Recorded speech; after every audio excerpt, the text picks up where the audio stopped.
महाराज जी, हमारे पिता 2009 में पधार गए थे। महाराज जी, पिता किसी एक डिपार्टमेंट का नाम लिखा है। अधर्म की कमाई, रिश्वत आदि से हमारा पालन पोषण हुआ। मकान जिसमें हम रहते हैं उससे भी उसी पैसे से बनाया। उनकी इस गलती का परिणाम ये हुआ कि पूरे परिवार को भोगना पड़ा। माता जी का स्वास्थ्य बिगड़ गया, छोटा भाई नशे में चले गया और उसकी पधार गया। और कहते हैं उस मकान में रहना चाहिए क्या, उसकी गलती का परिणाम हमें भी भोगना पड़ेगा। हमारी बुद्धि गलत मार्ग पर ना चली जाए महाराज जी, हमें भयभीत हो। हाँ, अब नाम जप कीजिए और खूब नाम कीर्तन कीजिए। जड़ वस्तु है मकान, उसको हम पवित्र कर सकते हैं। पिता ने गलत किया तो जो कुछ परिणाम उनको भोगने को मिला, परिवार को मिला।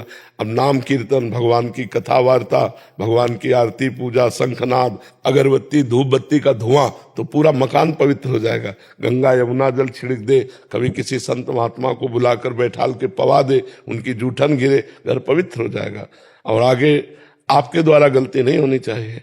महाराज जी, आपके सत्संग और आपके मार्गदर्शन के द्वारा यही समझ में आया है कि अब जो हो गया उसको तो बदला नहीं जा सकता। हाँ। लेकिन हम अब अपने भोग के लिए ना उस पैसे को इस्तेमाल करें, ज्यादा से ज्यादा सेवा में उस पैसे को दें, ज्यादा से ज्यादा दूसरों की मदद, चाहे वो पशु, जैसा आप बोलते हैं कि पशुओं की सेवा करिए, आप बीमारों को बहुत सी ऐसी गौएं हैं, बछड़े हैं, सांड हैं जो भूखे प्यासे टहल रहे हैं, या बहुत सी ऐसी गौशालाएं हैं जिनको सुविधा नहीं पहुंच पाती है। अगर इस तरह का धन है तो ऐसे दे देना चाहिए जिससे गौ सेवा हो।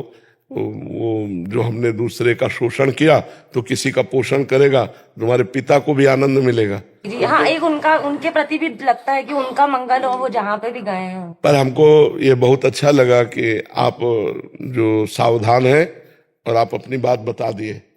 ये हम समाज को बताना चाहते हैं कि यदि आप अधर्म से पैसा कमाओगे, घूस से कमाओगे, बेईमानी से कमाओगे तो तुम्हें तो भोगना ही पड़ेगा, तुम्हारे परिवार को भोगना पड़ेगा। हाँ बिल्कुल, इसलिए भले 100 रुपया कमाओ, मूंग की दाल और रोटी खाओ, साइकिल से चलो, लेकिन तुम्हारा परिवार बहुत बढ़िया रहेगा, तुम्हारा जीवन तो अच्छा रहेगा, तुम्हारा परिवार भी बहुत सुसज्जित हो जाएगा। और अधर्म से कमाओगे तो देखो, बुरे कर्मों के द्वारा कमाया हुआ धन कभी सुख नहीं दे सकता, वो जलाएगा, पूरे जीवन जलाएगा तुम्हें। ये बाहरी जो बेईमानी का पैसा है, निर्दोष को आप दंड दे दिए और दोषी को बख्श दिए तो पैसा आके आपके आग नहीं लगाएगा। ये बहुत अधर्म जो है कभी बख्शता नहीं। इसलिए हमारी प्रार्थना है कि नमक रोटी भले खाओ लेकिन धर्म पूर्वक कमाई का, अधर्म की रबड़ी मत खाओ, नहीं तो जीवन बर्बाद अपना भी करोगे, अपने बच्चों का, अपने परिवार का भी करोगे।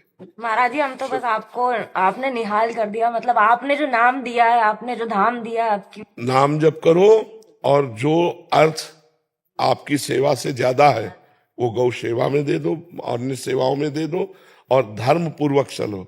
धर्म से जीने में शांति है, सुख है, आनंद है। अधर्म में अशांति है, दुख है।